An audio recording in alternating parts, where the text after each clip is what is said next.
नमस्कार विद्यार्थी मित्रों, आज हम कक्षा 6वीं हिंदी बाल भारती का एक और नया पाठ लेकर आपके सामने उपस्थित है। और आज का पाठ है पाठ 12 पढ़क्कू की सूझ। पढ़क्कू की सूझ। तो इस पाठ के जो कवि हैं, सुंदर सी कविता है ये, और इस कविता को लिखा है प्रख्यात कवि रामधारी सिंह जी दिनकर। तो सबसे पहले हम कवि परिचय की ओर बढ़ते हैं। तो कवि परिचय देखिए, आपका जन्म 1908 को हुआ, आपकी मृत्यु 1974 को हुई। आपकी जो रचनाएं हैं रश्मिरथी, कुरुक्षेत्र, रेणुका, हुंकार आदि आपकी प्रमुख कृतियां रही हैं। और आपका परिचय है, आप अध्यात्म एवं राष्ट्रीय विचारधारा के महान कवि हैं। आप उच्च कोटि के चिंतक होने के साथ साथ महान गद्य लेखक भी हैं। तो इस कथा गीत में यह बताया गया है कि व्यक्ति को पढ़ा लिखा होने के साथ साथ उसमें व्यवहारिक समझ भी होनी चाहिए। यानी पढ़ा लिखा होना भी इतना महत्व नहीं रखता। तो हमारे जीवन में पढ़ाई का महत्व तो है, साथ साथ हमें व्यवहारिक ज्ञान भी होना आवश्यक है। तो विचार मंथन देखिए, ढाई आखर प्रेम के पढ़े सो पंडित होए। व्यक्ति कितना भी पढ़ जाए, अगर उसके अंदर प्यार रूपी या प्यार के ढाई अक्षर उसने नहीं पढ़े, उसके अंदर किसी गरीब के प्रति, अपनों के प्रति अगर प्रेम नहीं है, श्रद्धा नहीं है, तो उसने कुछ भी पढ़ाई नहीं की। जिसने प्यार के ढाई अक्षर पढ़ लिए तो वो एक पंडित बन गया, ऐसा इस विचार मंथन में बताया गया है। अब हम बढ़ते हैं हमारी कविता की तरफ। एक पढ़क्कू बड़े तेज थे, तर्क शास्त्र पढ़ते थे। ये देखिए, इस कविता को हम यहाँ पर ये वाली लाइन पढ़ रहे हैं। एक पढ़क्कू बड़े तेज थे। पढ़क्कू का मतलब होता है जिसका ध्यान पढ़ने लिखने में ज़्यादा लगता है, सीधा हमेशा वो पढ़ाई वगैरह करते रहते हैं, तो वो पढ़क्कू से कहा गया है। तो एक पढ़क्कू बड़े तेज थे। क्या पढ़ते थे वो? तर्क शास्त्र पढ़ते थे। तर्क शास्त्र यानी वह शास्त्र जिसमें नियम, सिद्धांत आदि सभी चीज़ें होती हैं, सभी लिखे होते हैं, उसे हम तर्क शास्त्र करते हैं। तर्क से संबंधित, ज्ञान से संबंधित उसमें बातें होती हैं। और जहाँ न कोई बात वहाँ भी नई बात गढ़ते थे। किसी की आदत होती है ना, जहाँ पर कोई बात नहीं है वहाँ पर कुछ ना कुछ टॉपिक निकाल के एक नया पॉइंट खड़ा कर देते हैं। तो जहाँ पर कोई बात नहीं रहती थी वहाँ पर वो नई बात गढ़ देते थे। गढ़ देते बोले तो एक प्रकार से बनाना, उसको रचना, है ना। तो नई बात को गढ़ देते थे। बात कुछ रहती थी और वो कहाँ के कहाँ लेकर चले जाते थे। एक रोज़ क्या हुआ देखिए, एक रोज़ वे बड़े फिक्र में समझ नहीं कुछ पाए, बैल घूमता है कोलू में, कैसे बिना चलाए। एक दिन उनकी नज़र एक कोलू के ऊपर गई। अब कोलू किसे कहेंगे? यहाँ पर देखिए, ये जो बैल है ना, ये इससे तेल निकाला जाता है। बैल क्या करता है? गोल गोल घूमता रहता है, उसका सिर्फ उतना ही काम होता है। तो बैल सिर्फ घूमता रहता है और जैसे जैसे घूमता रहता है वैसा वैसा वो तेल निकलते जाता है। आपने आपके आस पड़ोस में देखा होगा कि जो आजकल गन्ने वगैरह के रस निकलते हैं, तो गन्ने के रस के लिए भी ऐसी मशीनों का उपयोग किया जाता है, जो लकड़ी से बनी होती है मशीन, और इसका जो कहा जाता है कि एकदम साफ़ और शुद्ध रस निकलता है इसका। तो ये इसे कोलू कहा जाता है। और ये कोलू का बैल यहाँ पर दिखाई दे रहा है ना, वो चारों तरफ सिर्फ वहीं के वहीं घूमता रहता है, तो इसे कोलू कहा जाता है। तो ये तेल या गन्ने का रस निकालने का एक प्रकार से यंत्र है। वो समझ में आ गया होगा आपको। तो जो पढ़क्कू थे उनकी नज़र इस कोलू के बैल पर गई और उनका दिमाग ऐसा चलने लगा कि ये बैल ऐसा अपने आप कैसा घूम रहा है। तो कई दिनों तक रहे सोचते, मालिक बड़ा गजब है, सिखा बैल को रखा इसने, निश्चय कोई ढब है। अब वो मनी मन में कई दिनों तक सोचते रहे। वहाँ से जब भी निकलते तो उनकी नज़र उस कोलू के बैल पर पड़ती कि ये घूमता रहता है। तो उन्होंने एक दिन सोचा कि इसका जो मालिक है बड़ा गजब है। क्या गजब है? सिखा बैल को रखा इसने, निश्चय कोई ढब है। ढब यानी ढंग या तरीका। तो इसने बैल को ऐसा क्या सिखा रखा है निश्चित रूप से कोई ना कोई तरीका है कि बैल अपने आप गोल गोल गोल गोल घूमता रहता है। एक दिन उनसे रहा नहीं गया, तो वो एक दिन क्या हो गए, आखिर एक रोज़ मालिक ने से पूछा उसने ऐसे। एक रोज़ मालिक के पास में वो गए और उन्होंने क्या किया, उस मालिक को पूछ लिया। क्या पूछा, अजी बिना देखे लेते तू जान भेदिए कैसे। आखिर एक रोज़ मालिक से पूछा उसने ऐसे, अजी बिना देखे लेते तू जान भेदिए कैसे। तो आप बिना देखे ये कैसे भेद जान लेते हो कि ये बैल घूम रहा है कि खड़ा हुआ है। इस प्रकार से उनके अंदर जो मन में प्रश्न आया, उन्होंने इस बैल के मालिक से, कोल्हू के मालिक से पूछा। तो अब आगे क्या हुआ देखिए। अब कोल्हू का यह बैल तुम्हारा चलता या अड़ता है। उन्होंने उस मालिक से प्रश्न किया, कोल्हू बैल के मालिक से प्रश्न किया, कोल्हू का यह बैल तुम्हारा चलता या अड़ता है, रहता है घूमता, खड़ा हो या पागुर करता है।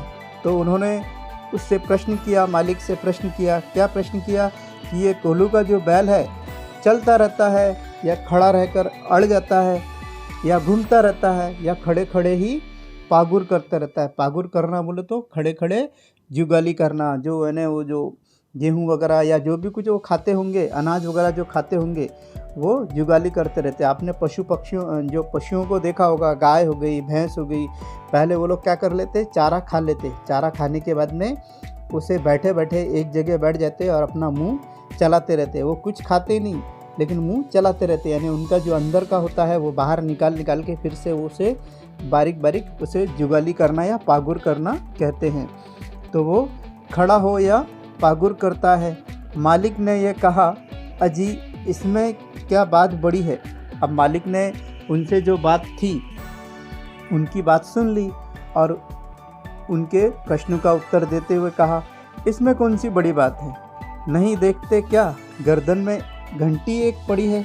और जो कोल्हू का मालिक था उसने उन पड़क्कू महोदय को समझाने का प्रयास किया, इसमें कौन सी बड़ी बात है कि आप देखते नहीं कि उसके गर्दन में एक घंटी पड़ी हुई है और उसी घंटी से, ये देखो आपको यहाँ पे पड़क्कू दिखाई दे रहे हैं। पड़क्कू बोले तो बहुत अधिक पढ़ने वाला व्यक्ति। तो इतनी कविता आपको समझ में आ गई होगी, है ना। इसके बाद में हम अगले हमारे पेज की तरफ बढ़ते हैं।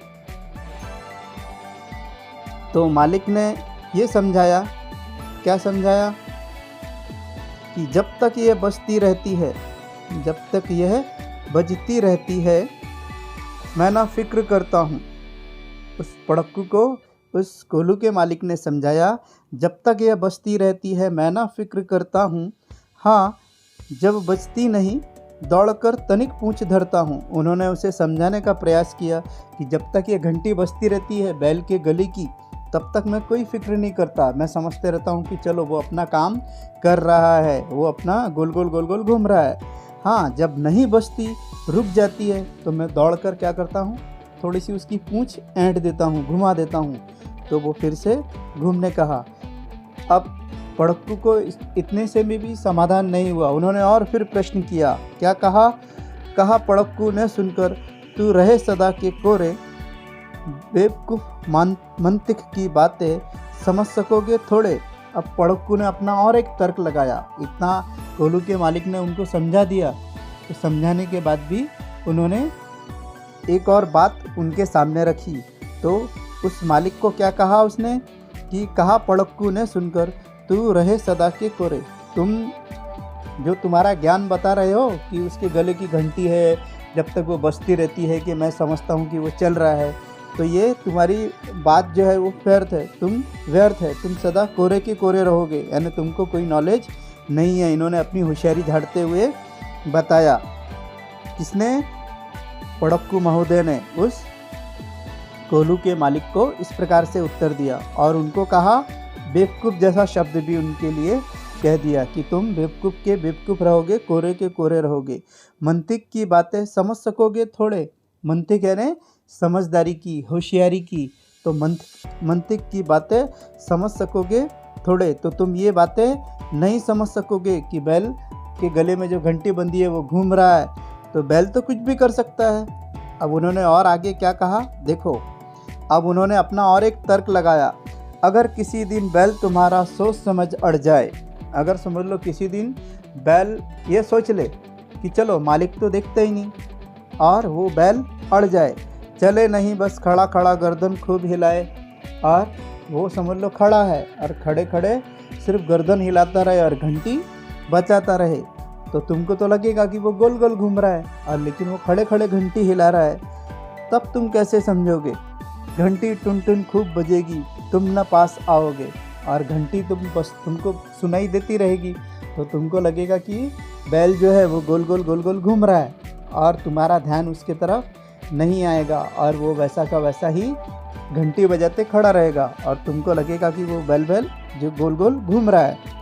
4 बूंद भर तेल सांझ तक भी क्या तुम पाओगे, और जब वो घूमेगा नहीं तो तुम्हें 4 बूंद तेल की भी नहीं निकल पाएगी, और सांझ तक यानी शाम तक, सांझ यानी शाम, तो शाम तक तुमको 4 बूंद भी तेल की नहीं मिलेगी। ऐसा प्रश्न उन्होंने फिर से उस कोल्हू के मालिक से कहा। तो जो कोल्हू का मालिक था उसको भी थोड़ा सा गुस्सा आया होगा, उसने भी उनको अब फिर समझाने का प्रयास किया। मालिक थोड़ा हंसा। अब वो पड़क्कू की बात सुनकर मालिक थोड़ा सा हंसा और बोला, पड़क्कू जाओ। अब उसने उसको बोल दिया, तुम बहुत होशियार हो ना, बहुत अपना ज्ञान बघार रहे हो यहाँ पर। फिर मालिक ने उनको थोड़ा सा हंसा और उनको ऐसा बोला कि जो पड़क्कू महोदय, आप यहाँ से जाओ, सीखा है यह ज्ञान जहाँ पर वहीं इसे फैलाओ। तुम्हारा ज्ञान जो तुम इतनी बातें कर रहे हो ना कि बैल खड़े खड़े मुंडी हिलाएगा, वो चलेगा नहीं, तो तुम क्या समझ पाओगे कि बैल चल रहा है कि नहीं चल रहा है, और तुमको 4 बूंद तेल की नहीं मिल पाएगी शाम तक। तो तुमने जहाँ से ये ज्ञान सीखा है वहीं पर जाकर उसका प्रचार और प्रसार करो, वहीं पर इसे फैलाओ। यहाँ सभी कुछ ठीक ठाक है, यहाँ पर तो ऐसा कुछ भी नहीं होता है, यहाँ पर सभी कुछ ठीक ठाक है। यह केवल माया है, यह केवल क्या है? माया है, मायावी आचरण है, एक प्रकार से मोह माया जिसको अपन कहते हैं ना। तो यह केवल तुम्हारे मन का भ्रम है।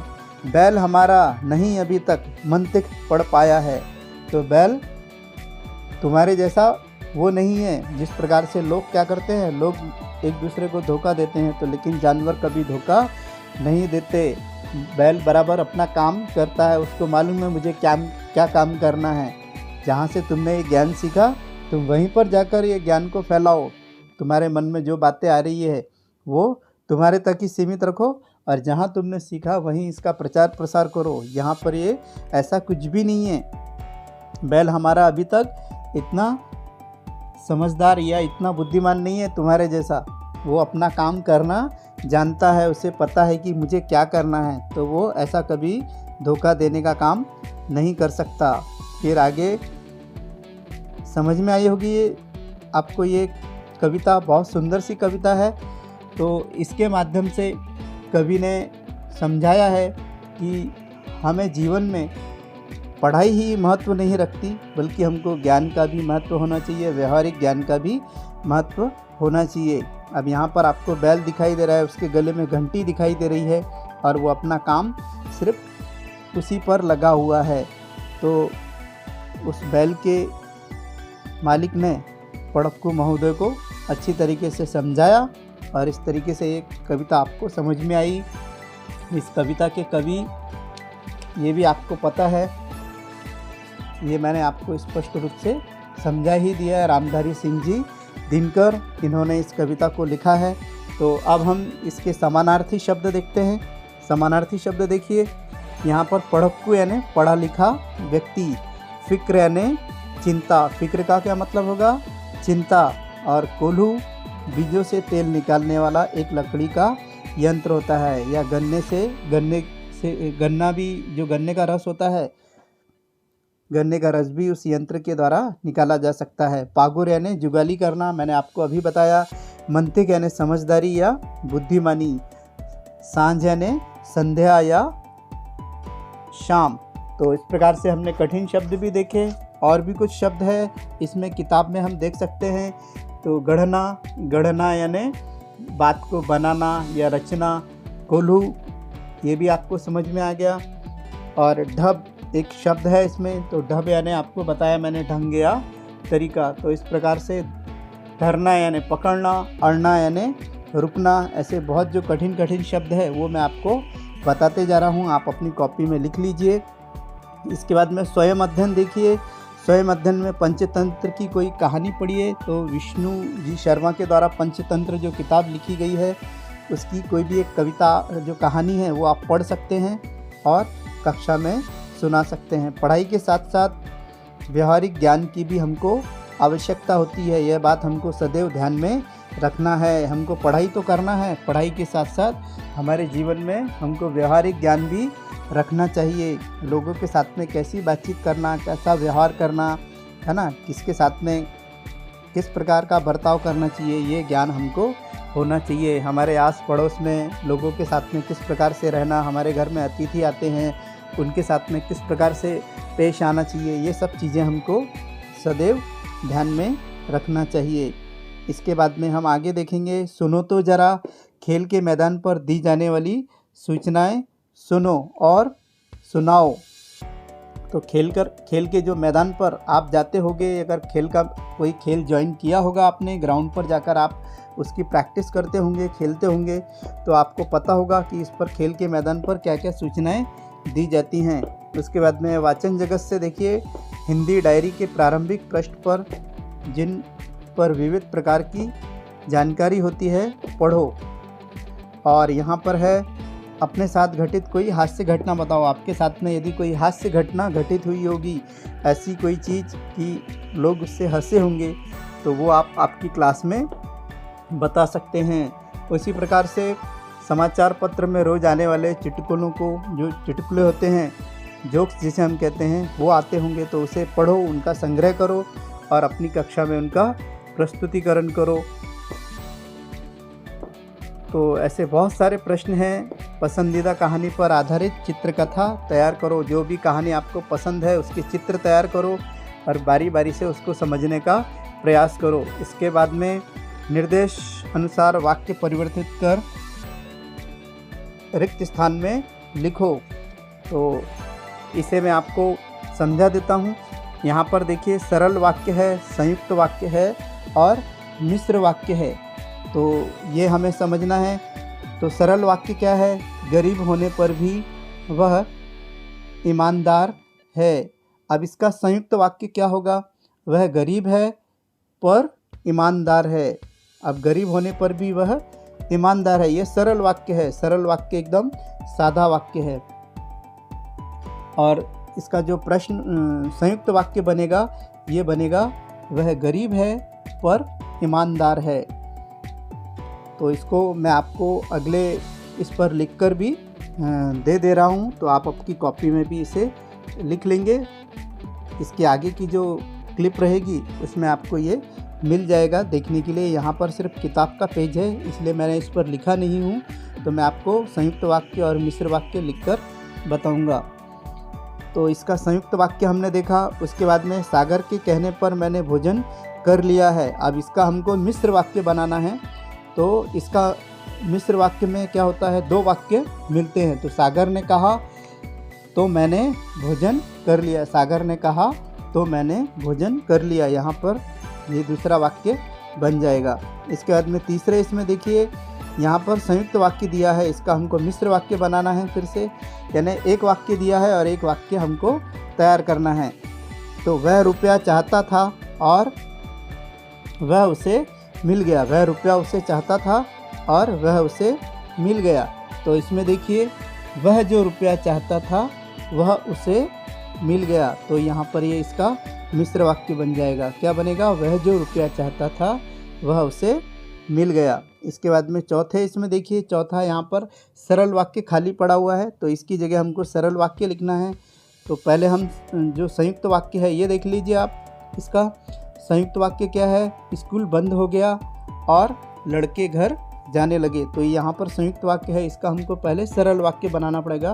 तो स्कूल बंद हो जाने पर लड़के घर जाने लगे। स्कूल यहाँ पर आ जाएगा, वो ये जगह पर आ जाएगा। स्कूल बंद हो जाने पर लड़के घर जाने लगे। इसके बाद में यहाँ पर देखिए पांचवा वाला, ये पांचवा यहाँ पर क्या आएगा, तो मैं घर पहुँचा और दरवाज़ा खुला। मैं घर पहुँचा और दरवाज़ा खुला। तो पांचवे इसमें हम यहाँ देखेंगे, ज्यों ही मैं घर पहुँचा त्यों ही दरवाज़ा खुला। ये इसका मिश्र वाक्य हो गया। तो हमको संयुक्त वाक्य बनाना है। संयुक्त वाक्य मैंने आपको बताया, मैं घर पहुँचा और दरवाज़ा खुला। यहाँ पर आपको पांचवे इसमें लिखना है। और छठवा आखिरी का देखिए, सरल वाक्य वाला खाली है तो इसे हमें लिखना पड़ेगा यहाँ पर। तो यहाँ पर सरल वाक्य आएगा। तो सरल वाक्य आएगा छठवा, मैं बचपन में साइकिल खूब चलाता था। यहाँ पर लिखना पड़ेगा, मैं बचपन में साइकिल खूब चलाता था। यहाँ पर लिखेंगे आप। और इसका जो आखिरी का मिश्र वाक्य है, ये देखिए, जब मैं छोटा था तब साइकिल खूब चलाता था। तो पहले हमने वहाँ पर मैं बचपन में साइकिल खूब चलाता था, यह उसका सरल वाक्य देख लिए। और ये यहाँ पर इसका मिश्र वाक्य आपको नज़र आ रहा है। तो इस प्रकार से बच्चों आपको ये समझ में आया होगा। इसके आगे आपको ये वाक्य पूरे लिखे हुए मिल जाएंगे, वो आप देखकर आपकी कॉपी में लिख सकते हैं।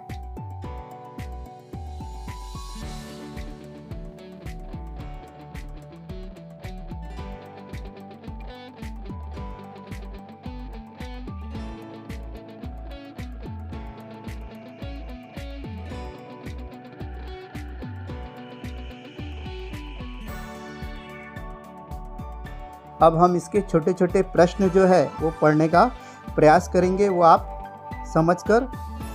जैसे पढ़क्कू कौन सा शास्त्र पढ़ते थे, तो पढ़क्कू तर्कशास्त्र पढ़ते थे। ऐसे हम प्रश्न उत्तर भी लिख सकते हैं। पढ़क्कू की क्या आदत थी?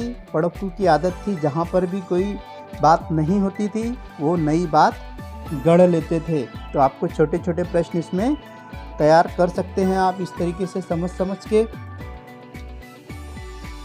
तीसरा प्रश्न देखिए, पढ़क्कू बैल के मालिक के बारे में क्या सोचते रहे? तो पढ़क्कू बैल के मालिक के बारे में सोचते रहे कि यह अद्भुत आदमी है और इसने बैल को निश्चित रूप से कोई ना कोई तरीका सिखा के रखा है, जिसके कारण ये बैल चलता जा रहा है। अपने बैल के बारे में बैल के मालिक ने क्या कहा? तो अपने बैल के बारे में बैल के मालिक ने कहा कि उस बैल अभी तक समझदारी नहीं सीख पाया है। जैसा तुम सीख रहे हो कि वो खड़े खड़े गर्दन हिला सकता है, तो उसमें इतनी समझदारी नहीं है। वो अपना काम करना अच्छी तरीके से जानता है। तो इस प्रकार से आप इसके छोटे छोटे प्रश्न भी तैयार कर सकते हैं हर वाक्य के ऊपर।